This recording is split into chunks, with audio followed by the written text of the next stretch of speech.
할렐루야! 살 수 있는 길 주님의 교회 김학준 목사입니다. 오늘 함께 은혜 받으실 하나님 말씀 제목은 불가능할 때도 믿고 바라고 응답받는 믿음입니다. 본 말씀은 로마서 4장 17절에서 25절까지의 말씀입니다. 기록된 바 내가 너를 많은 민족의 조상으로 세웠다 하심과 같으니 그가 믿은 바 하나님은 죽은 자를 살리시며 없는 것을 있는 것으로 부르시는 이시니라. 아브라함이 바랄 수 없는 중에 바라고 믿었으니 이는 내 후손이 이 같으리라 하신 말씀대로 많은 민족의 조상이 되게 하려 하심이라. 그가 백세나 되어 자기 몸이 죽은 것 같고 사라의 태가 죽은 것 같음을 알고도 믿음이 약하여지지 아니하고 믿음이 없어 하나님의 약속을 의심하지 않고 믿음으로 견고하여져서 하나님께 영광을 돌리며 약속하신 그것을 또한 능히 이루실 줄을 확신하였으니 그러므로 그것이 그에게 의로 여겨졌느니라. 그에게 의로 여겨졌다 기록된 것은 아브라함만 위한 것이 아니요 의로 여기심을 받을 우리도 위함이니 곧 예수 우리 주를 죽은 자 가운데서 살리신 이를 믿는 자니라. 예수는 우리가 범죄한 것 때문에 내줌이 되고 또한 우리를 의롭다 하시기 위하여 살아나셨느니라. 우리는 누구보다도 강한 믿음을 갖기 원합니다. 그러나 강한 믿음이라는 것은 마치 손에 잡힐 듯 하면서도 좀처럼 잡히지 않는 것이 강한 믿음입니다. 그래서 오늘은 믿음의 선진이며 개척자인 아브라함의 믿음을 살펴보며 어떤 과정을 통해서 강한 믿음을 소유하게 되었는지 우리가 본받을 길을 보고 배우고 실행하기 원합니다. 첫째로 말씀 위에 견고하게 선 믿음입니다. 아브라함의 믿음은 하나님의 말씀에 기반을 둔 믿음입니다. 따라서 우리도 믿음이 강해지려면 아브라함처럼 말씀에 서 있는 믿음을 가져야 합니다. 우리가 예수님을 구세주로 모셔드릴 때에 하나님께서는 각 사람에게 그 사람의 분량대로 믿음을 주셨습니다. 믿을 수 있는 능력을 주신 것입니다. 많은 사람들이 자기는 믿음이 없다라고 생각하는 사람들이 많습니다. 하지만 그것은 잘못된 생각인 것입니다. 하나님께서는 우리가 예수님을 믿을 때에 처음부터 하나님의 말씀을 믿을 수 있는 능력을 그 사람의 분량대로 주셨습니다. 정도의 차이는 있겠지만은 공평하신 하나님께서는 누구에게나 믿음을 주신 것입니다. 어떤 사람은 조금 더 많은 분량을 주셨고 어떤 사람은 조금 더 적은 분량을 주셨습니다. 여하튼 믿음의 분량을 받지 않은 사람은 한 사람도 없는 것입니다. 그러므로 나는 믿음이 없다라고 생각하지 마시고 나는 믿을 수 있는 능력이 있다라고 늘 그렇게 생각해야 되는 것입니다.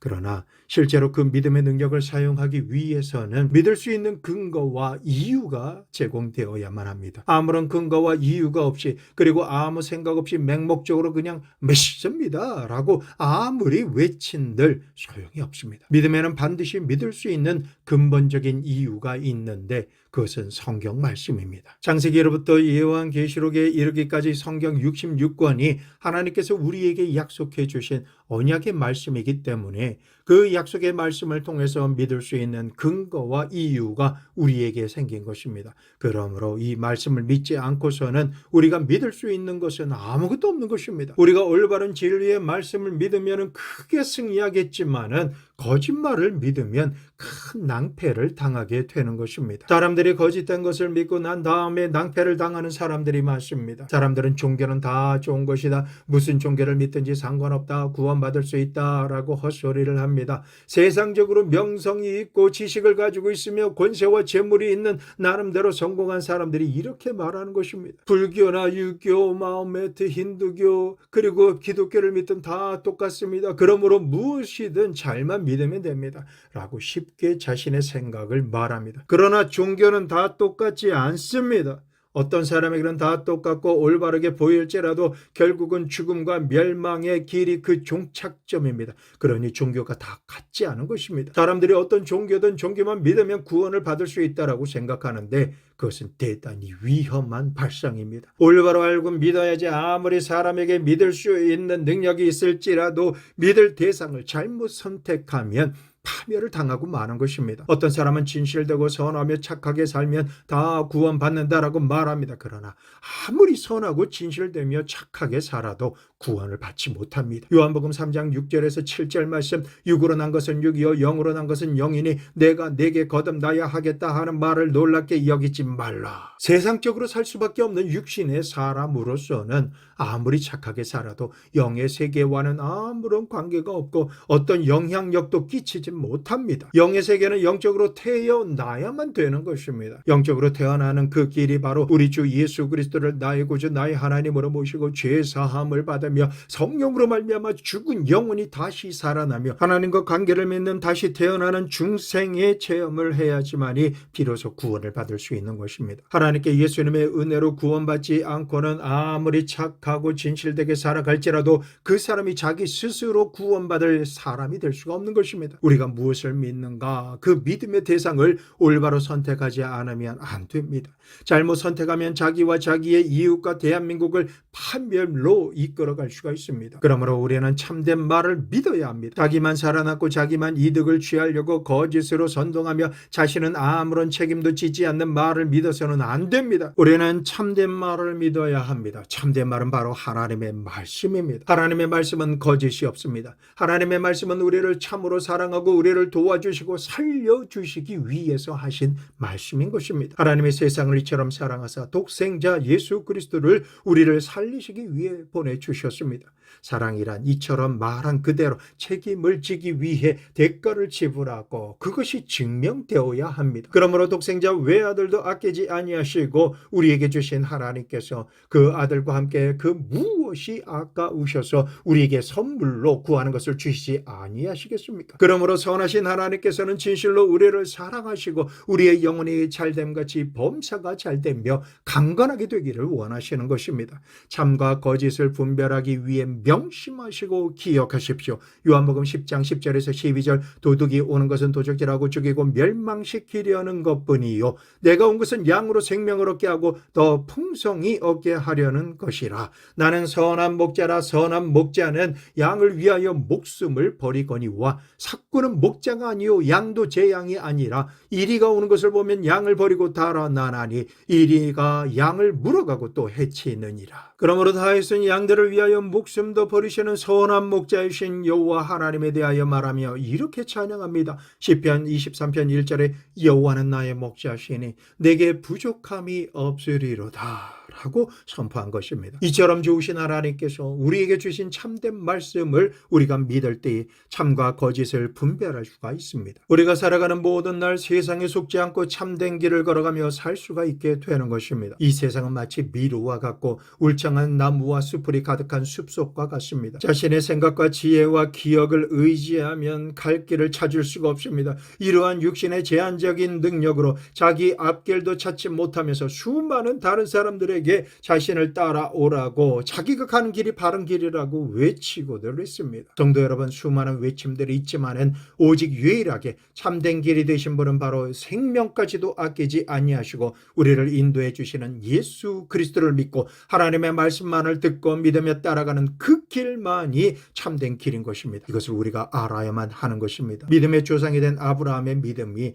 위대한 것은 갈 바를 알지 못하였지만은 하나님의 언약의 말씀, 참된 진리의 말씀이신 하나님의 말씀만을 믿고 길을 나섰던 것입니다. 아브라함이 나이 75세가 되었을 때 영광의 하나님께서 아브라함에게 나타나셔서 이렇게 말씀하십니다. 창세기 12장 1절에서 3절 여호와께서 아브라함에게 이르시되 너는 너의 고향과 친척과 아버지의 집을 떠나 내가 내게 보여줄 땅으로 가라. 내가 너로 큰 민족을 이루고 내게 복을 주어 내 이름을 창대하게 하리니 너는 복이 될지라. 너를 축복하는 자에게는 내가 복을 내리고 너를 저주하는 자에게는 내가 저주하리니 땅의 모든 족속이 너로 말미암아 복을 얻을 것이라 하신지라 라고 말씀하셨습니다. 하나님의 참된 진리의 말씀을 믿고 아브라함은 75년 동안이나 익숙하게 살아왔던 전토를 벌였습니다. 부모님이 살던 곳을 떠나서 자기 아내와 조카 롯을 데리고 함께 갈대아 우르를 떠나서 하란을 지나 가나안 땅을 향해서 걸어가게 된 것입니다. 그러므로 아브라함의 출발은 하나님의 말씀에 서서 출발했던 것입니다. 그러나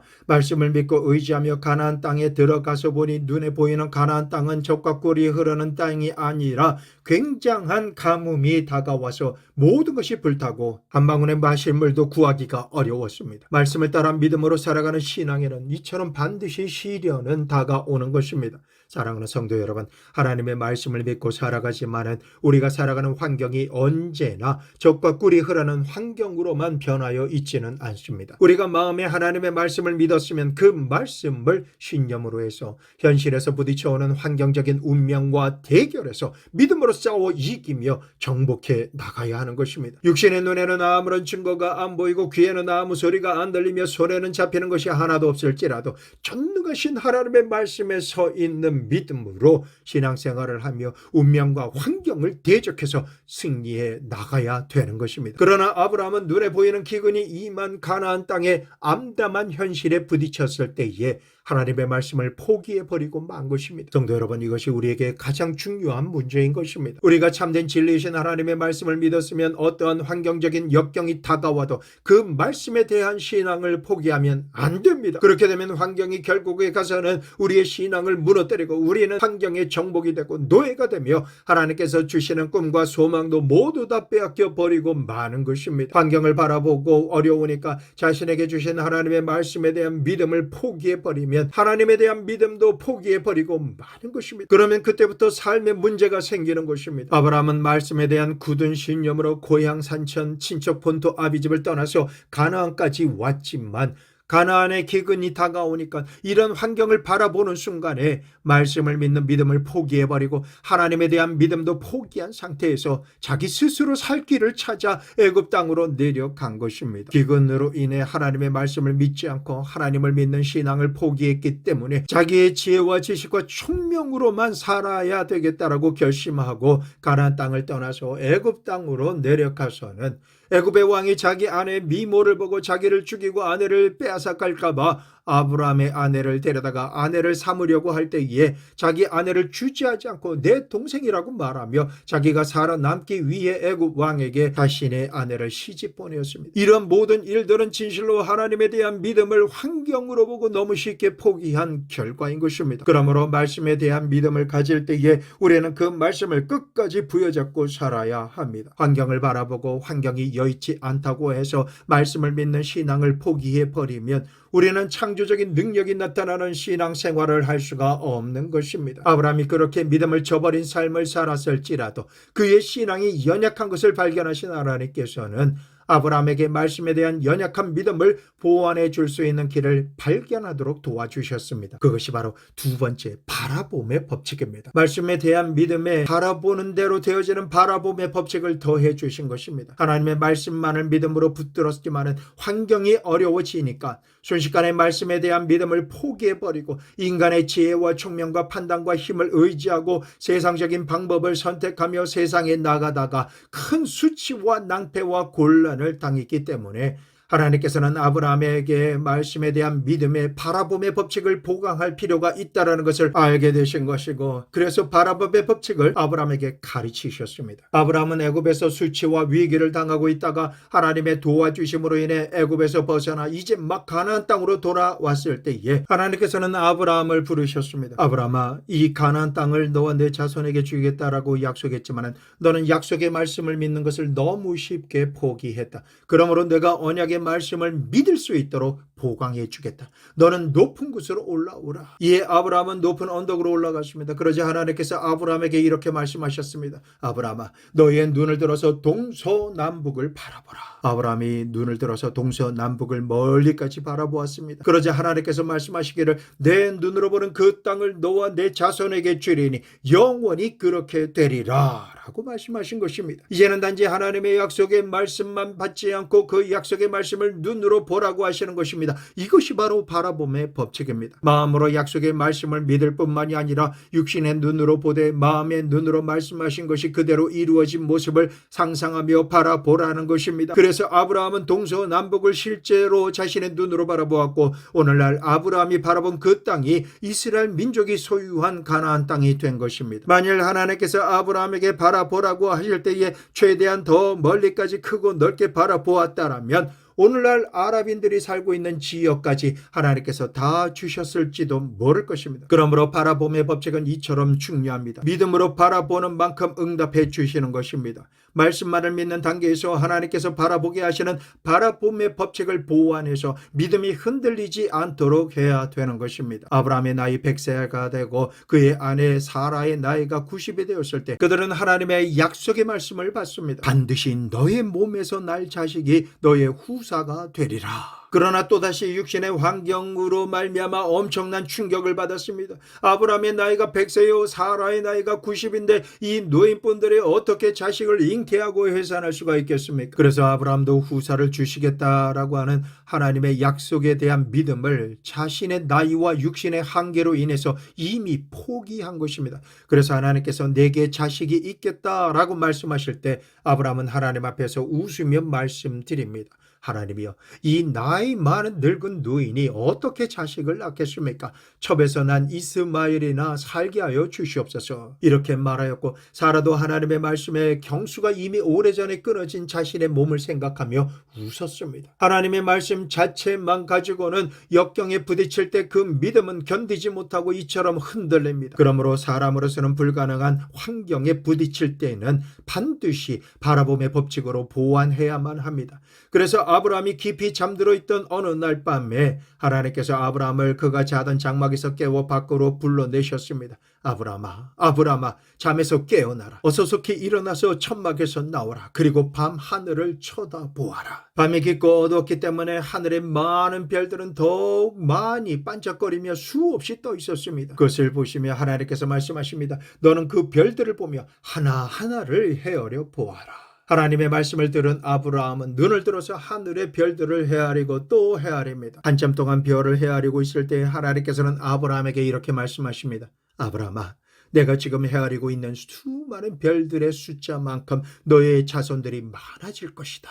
아브라함은 그 하나님의 말씀에 깊은 감동을 느꼈습니다. 그리고 아마도 아브라함의 눈에 눈물이 가득 고였을 것입니다. 아브라함은 눈물로 가득한 눈으로 별들을 다시 바라보니 별들이 모두 다 자손으로 바뀌고 하늘 가득히 채운 수많은 자손들이 손을 흔들며 아버지 아브라함이요, 아버지 아브라함이요. 이 모습을 믿음의 눈으로 바라보고 들은 아브라함은 크게 감동하였습니다. 그리고 말씀을 보면 아브라함은 하나님을 믿었다라고 말씀하고 있습니다. 아브라함은 이제는 육신의 눈에는 아무런 증거가 안 보이고 귀에는 아무 소리가 안 들리며 손에는 잡히는 것이 하나도 없을지라도 그의 나이가 100세가 되어 그의 몸이 죽은 것 같을지라도 그 아내 사라의 태의 경수가 끊어져 죽은 것 같음을 알고도 그의 마음은 흔들리지 않는 믿음이 생긴 것입니다. 이처럼 아브라함은 하나님의 언약의 말씀에 대한 믿음에다가 바라봄의 법칙을 보강해서 사용하게 된 것입니다. 그것이 언제입니까? 바로 하나님께서 밤 하늘의 별을 보게 하시고 그 별을 보는 순간 수많은 자녀와 후손들을 바라보는 순간이 되었고 아브라함의 마음에 굉장히 강력한 더 이상 흔들리지 않는 믿음을 가지게 된 것입니다. 그 결과 말씀을 믿고 바라봄으로 태의 열매가 열리고 생기며 아들을 낳았는데 그 아들의 이름이 바로 이삭인 것입니다. 성도 여러분, 이 같은 바라봄의 법칙은 하나님께서 강력한 믿음을 우리에게 주시기를 원하실 때 사용하신 것입니다. 야곱을 보십시오. 아브라함의 손자인 야곱이 외삼촌 집에 가서 20년 동안 일을 했지만 외삼촌의 거짓말에 속아서 번번이 탈취당하고 빈손 들고 돌아갈 수밖에 없었을 때에 하나님께서 야곱에게 뭐라고 약속하셨습니까? 많은 재산을 가지고 돌아가게 해주겠다라고 약속하신 그 말씀을 믿었습니다. 그러나 야곱은 그 믿음이 흔들립니다. 그럴 때 하나님께서는 야곱에게 바라봄의 법칙을 사용하도록 하셨습니다. 그리고 외삼촌하고 계약을 맺습니다. 외삼촌이 양무리를 칠 때에 순수한 색깔은 모두 다 야곱이 치고 얼룩덜룩하고 반점이 있는 양은 야곱에게서 사흘길이나 떨어진 곳에 있게 하였으며 야곱이 치기로 한 순수한 색깔의 짐승들을 칠 때에 그 가운데 얼룩덜룩하거나 반점이 나는 새끼를 낳으면 모두 다 야곱의 월급이 되도록 외삼촌과 약속을 한 것입니다. 외삼촌은 절대로 유전자가 다른 그런 양이 나올 수가 없기 때문에 흔쾌히 그 약속에 응하였고 계약을 맺었습니다. 하나님께서 거대한 재산을 가지고 고향으로 돌아가게 하시겠다라고 약속해 주셨지만은 야곱의 믿음이 약해졌기 때문에 하나님께서는 바라봄의 법칙을 사용해서 있을 수 없는 일이 일어나게 하시는 것입니다. 어떤 바라봄의 법칙일까요? 하나님께서는 야곱에게 산에 올라가서 단풍나무와 버드나무와 신풍나무를 꺾어다가 껍질을 얼룩덜룩하게 되도록 불규칙하게 벗겨내도록 하셨습니다. 그리고 짐승들이 물을 마시는 곳에 그 나무를 병풍처럼 세워서 펼쳐놓으니 그곳에서 짐승들이 물을 마시며 새끼를 뵐 때마다 모두 다 얼룩덜룩한 새끼들만 가지게 되도록 하나님께서 역사하신 것입니다. 이는 짐승들이 얼룩덜룩한 것을 보고 얼룩덜룩한 새끼를 가지는 것이 아닙니다. 이미 하나님께서 야곱에게 많은 짐승떼의 주인이 될 것에 대한 약속의 말씀을 주셨기 때문에 그런 역사가 일어난 것입니다. 야곱의 믿음이 약하기 때문에 약속의 말씀에 바라봄의 법칙을 사용하셔서 얼룩덜룩한 것을 갖다 놓음으로 새끼를 뵐 때마다 얼룩덜룩이가 된다라고 하는 상상을 하게 하시고 야곱의 믿음을 말씀 위에 보강해 주신 것입니다. 하나님의 약속의 말씀과 그 말씀이 이루어질 것을 바라보도록 믿음으로 상상하며 볼 수 있도록 하는 바라봄의 법칙이 적용될 때 이후 믿음으로 실행에 옮겼을 때에 그 다음부터는 새끼만 낳으면 얼룩덜룩이를 낳게 된 것입니다. 그 결과 야곱은 굉장히 많은 얼룩덜룩한 짐승떼의 주인이 되어서 고향으로 돌아올 때는 큰 부자가 되어서 돌아오게 된 것입니다. 성도 여러분, 오늘을 살아가는 우리는 하나님의 언약의 말씀을 받았습니다. 그러나 그 말씀대로 내게 응답과 기적과 축복이 임할 것이라고 믿고는 싶지만 쉽게 믿어지지 않는 신앙의 연약한 현주소를 직시할 수밖에 없는 것이 우리에겐 사실입니다. 그때 성령님께서는 예수 그리스도의 십자가를 바라보고 믿으라고 하십니다. 오늘날 이 말씀을 듣고 예수 그리스도의 십자가를 바라보고 믿기는 하지만 아직도 믿음이 약할 때가 많습니다. 그러나 하나님 말씀은 믿음은 들음에서 나며 들음은 그리스도의 말씀으로 말미암느니라 라고 말씀하셨는데, 말씀을 듣고 난 다음에 믿기는 믿었지만 역경에 부딪히면 흔들리지 않을 것 같던 그 믿음은 한순간에 허물어져 버리고 맙니다. 우리가 예수 그리스도의 십자가 보혈의 공로로 구원을 받고 천국 복음을 듣고 믿을 때에 귀로 듣고 마음으로만 믿으면 안 되는 것입니다. 눈으로 십자가의 공로가 머리부터 발끝까지 내 삶의 모든 영역에서 내게 역사했던 모든 저주가 떠나가고 온전하게 다시 살아나는 부활의 역사가 이루어지는 것을 상상하고 바라봄으로 흔들리지 않는 믿음이 보강되어서 강력한 믿음으로 증가되어야 하는 것입니다. 그러므로 마음으로만 믿지 마시고 눈으로 바라봄으로 받은 줄로 믿는 것이 성취된 것으로 보게 되고 실제의 삶에 이루어지는 축복의 주인공이 되시기를 예수 그리스도의 이름으로 축원합니다. 성도 여러분, 이 시간 마음의 눈으로 십자가에 못 박히신 예수님을 바라보십시오. 여러분과 저를 대신해서 몸짓고 피를 흘리셔서 모든 죄를 사해 주시고 모든 육체의 정욕을 십자가에 못 박은 것을 마음속에 한번 상상하며 그려보십시오. 이러한 바라봄의 믿음을 가지면 굉장한 믿음이 우리 마음속에 보강되는 것입니다. 그리스도가 십자가에 못 박히셔서 하나님과 우리가 원수된 것을 제거하시고 사랑으로 화해하게 해 주셨습니다. 십자가를 통해서 우리에게 전능하신 하나님의 모든 능력과 성품을 닮아가게 하시는 성령을 부어주시는 것입니다. 듣고 믿을 뿐만이 아니라 내가 하나님께 구한 능력이 내게 임하는 것을 마음의 눈으로 상상하며 바라보아야 합니다. 마음으로 그려보십시오. 성취되었을 때에 그 장면으로 미리 꿈꾸며 보십시오. 바라봄의 법칙을 통해서 우리의 마음속에 하나님의 사랑이 부음받고 성령 충만한 믿음이 강력하게 보강되는 것입니다. 병들어서 고생하는 사람들은 예수님께서 우리의 연약한 것을 친히 담당하시고 병을 짊어지고 가셨다라는 말씀을 듣고서 마음속으로 아멘 하며 믿지만은 그 믿음은 질병이 악화되거나 고통이 심해져서 약해질 때에 즉시 보강되지 않으면 안 되는 것입니다. 그것이 바라봄의 법칙인 것입니다. 예수님께서 우리의 모든 병과 우리의 모든 연약함을 짊어지시고 십자가에 못 박히셔서 병과 연약함으로 고통하며 신음하는 우리 대신에 몸짓고 피 흘려주신 것을 마음에 상상해 보면 그 상상하며 바라보는 것을 통해서 흔들리지 않는 굉장한 믿음이 생겨나고, 이렇게 상상한 이미지를 진리의 말씀에 의지해서 반복해서 믿고 생각하고 그 믿음이 이루어질 것을 입술로 선포하면 하나님께서 말씀하십니다. 내 믿은 대로 될지어다. 예수 그리스도께서 십자가에서 우리의 모든 저주를 다 짊어지시고 낭패와 실망을 다 짊어지셨으며 우리의 연약함과 질병을 고치시기 위해 몸을 찢고 피를 흘리셨습니다. 그리고 죽을 수밖에 없는 우리의 죄의 값을 지불하시기 위해서 우리가 죽어서 음부로 내려갈 수밖에 없는 우리 대신 죽으시고 음부로 내려가셔서 죄인된 우리를 우리를 죽게 할 수 있는 악한 마귀의 사망 권세를 이기시고 우리의 죄와 저주와 허물을 모두 다 청산하시며 부활하신 예수 그리스도의 모습을 마음속에 상상해 보십시오. 그리고 예수님의 부활이 내 부활이 되어서 나의 영혼과 육신과 삶의 모든 부분이 온전하게 회복되고 더욱 강건하게 되어지는 것을 뚜렷하게 계속해서 바라보고 계시기를 부탁합니다. 그리고 그것을 감사해 보십시오. 감사하심으로 생활하는 삶의 문제에도 이 모든 것을 적용하며 바라보십시오. 그렇게 하시면 그동안 아무리 고생해도 가난과 채무가 떠나지 않게 하였던 저주의 가시와 엉겅퀴가 순식간에 모두 다 사라지고 맙니다. 그렇게 하시면 아브라함의 복을 받은 사람이 되어서 앞으로 어떤 환경과 상황 가운데 살아가게 될지라도, 그리고 그것이 몇 번이나 반복될지라도 하나님께서 아브라함처럼 회복시켜 주시는 은혜를 받은 사람이 되었다라고 믿음의 신념이 되도록 바라보십시오. 오늘 말씀을 적용하시기를 부탁드립니다. 단지 말씀만 듣고 믿는 것에서 상황에 따라 더 이상 흔들리지 마시고 내가 바라보고 믿으며 반드시 그렇게 되리라는 신념이 되도록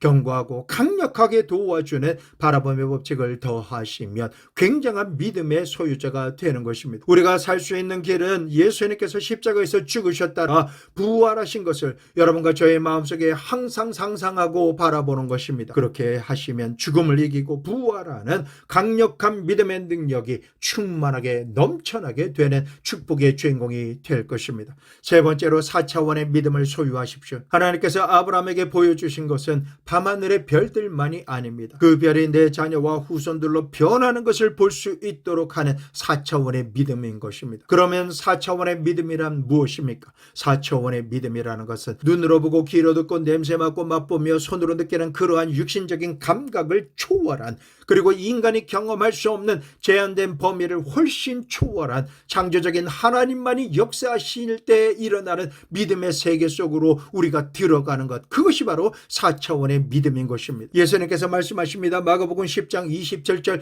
예수께서 그들을 보시며 이르시되 사람으로서는 할 수 없으되 하나님으로서는 그렇지 아니하니 하나님으로서는 다 하실 수 있느니라. 하나님께서는 우리 모두에게 이 4차원의 믿음을 가르쳐 주시는 것입니다. 4차원의 믿음은 죽은 자를 살리시는 하나님을 믿는 것입니다. 기적을 행하시는 하나님을 믿기 때문에 절대로 희망을 저버리지 않고 기적과 축복의 주인공이 되게 하시는 능력이 4차원의 믿음인 것입니다. 다시 말씀드립니다. 4차원의 믿음을 가진 신앙이란 하나님께서는 기적을 행하시는 하나님이신 것을 뚜렷하게 바라보고 기대하며 성취되는 것을 믿는 것입니다. 죽은 자를 살린다라는 것은 기적 중에 제일 큰 기적입니다. 이 세상 그 어떤 사람도 죽은 사람을 살리지 못합니다. 그러나 죽은 자를 살리시는 하나님만을 믿는 믿음을 아브라함이 가질 수 있도록 하나님께서 하셨습니다. 그리고 하나님께서는 아브라함에게 없는 것을 있는 것 같이 부르시는 믿음을 가지라고 명령하셨습니다. 우리의 믿음은 언젠가 이루어질 것이다 라고 하는 미래형 믿음이 되어서는 안 됩니다. 지금은 고난이지만 앞으로는 좋은 일이 일어날 것이다, 장차 하나님께서 응답해 주실 것이다 라고 하는 미래형의 믿음 또한 4차원의 믿음이 아닙니다. 지금 현재 믿음이 이루어져 가고 있다, 현재 응답이 오고 있다, 이것도 아닙니다. 4차원의 믿음이란 이미 강하게 이루어졌다라고 생각하고 그렇게 바라보고 그렇게 입으로 시인하며 그렇게 마음에 꿈꾸면서 받아들이는 것이 바로 4차원의 믿음을 가진 신앙인 것입니다. 마가복음 11장 24절, 그러므로 내가 너희에게 말하노니 무엇이든지 기도하고 구하는 것은 받은 줄로 믿으라. 그리하면 너희에게 그대로 되리라. 기도하고 구한 것을 받을 줄로 믿으라가 아닙니다. 받고 있다도 아닙니다. 이미 받은 줄로 믿으라 라고 말씀하신 것입니다. 그러므로 기도하고 구한 것은 과거 형태로 우리에게 이미 존재하는 것입니다. 그것이 바로 현실을 살아가는 우리 육신에, 눈에는 아무런 증거가 안 보이고 귀에는 아무런 소리가 안 들리며 손에 잡히는 것이 하나도 없는 상태일지라도 받은 줄로 믿으라. 그리하면 너희에게 그대로 되리라. 이것이 바로 4차원의 믿음이고 신앙인 것입니다. 하나님께서는 아브라함에게 바로 이와 같은 4차원의 믿음과 신앙을 가지도록 하셨습니다. 아브라함의 나이가 100세가 되었고 그 아내 사라의 나이가 90이니까 그 연로한 연세를 생각할 때에는 절대로 불가능한 것을 믿으라 하시는 것입니다. 그러나 4차원의 믿음을 가진 신앙이란 인간의 감각이나 경험을 초월해서 하나님의 기적을 믿는 신앙이기 때문에 100세가 된 할아버지가 90세가 된 그 부인 부인에게서 아들을 낳을 것이라고 하는 그 믿는 믿음, 이것이 바로 4차원의 믿음입니다. 우리 예수님을 믿는 사람들은 믿음의 조상 아브라함처럼 4차원의 신앙을 가지고 기적이 일어날 것을 믿고 기적을 살아가는 사람들인 것입니다. 우리가 기적이 일어날 것을 믿지 않는다면 오늘이라는 시간을 살아가는 우리는 얼마나 많은 일에 실망하고 낙심하겠습니까? 그러나 앞서 말씀드린 그대로 사람으로서는 할 수 없으되 하나님으로서는 다 하실 수 있습니다. 이 말씀을 믿으십시오. 우리는 전능하신 하나님을 믿기 때문에 4차원의 믿음을 가지고 기도드릴 때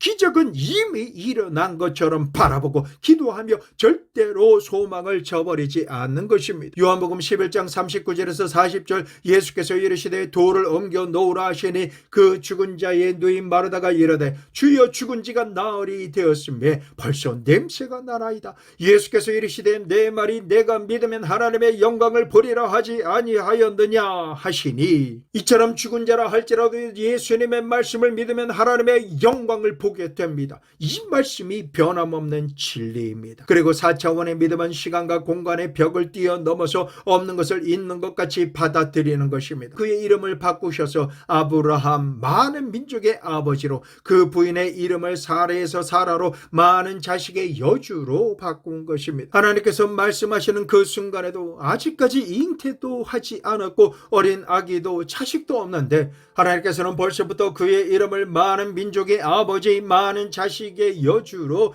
바꾸신 것입니다. 이처럼 4차원의 믿음이라는 것은 처음에는 기적이 일어날 것을 믿고 그 다음은 이미 이루어진 사실을 바라보고 하나님께 감사와 찬송을 계속 드리는 것입니다. 하나님께서는 오늘 말씀드린 4차원의 믿음을 가진 성도를 통해서 기사와 이적을 행하시는 하나님이십니다. 이것이 바로 믿음의 조상이 된 아브라함이 얻은 궁극적인 믿음이요 완성되고 성숙화된 믿음인 것입니다. 믿음은 항상 이와 같이 세 단계를 통해서 결실에 이르는 것입니다. 이 단계 중에 하나라도 줄어들면 온전하고 강력한 4차원의 믿음으로 들어갈 수가 없습니다. 첫째, 말씀을 믿는 믿음 위에 섰으면 둘째, 그것을 바라보는 믿음으로 보강해야 되고 셋째, 4차원의 믿음을 가진 신앙을 가지고 업그레이드 시킬 때에 우리는 4차원의 믿음으로 들어가서 우리의 기도는 놀라운 하나님의 기사와 이적으로 응답되어집니다. 창조적인 세계 속에서 생명을 얻되 풍성하게 얻게 되는 천국이 임하는 삶을 살게 되는 것입니다. 이처럼 불가능한 것을 믿고 바라는 믿음을 가지고 하나님께 내 믿음대로 될지어다 라는 응답의 말씀을 받음으로 기적과 축복의 주인공이 되시기를 예수 그리스도의 이름으로 축원합니다.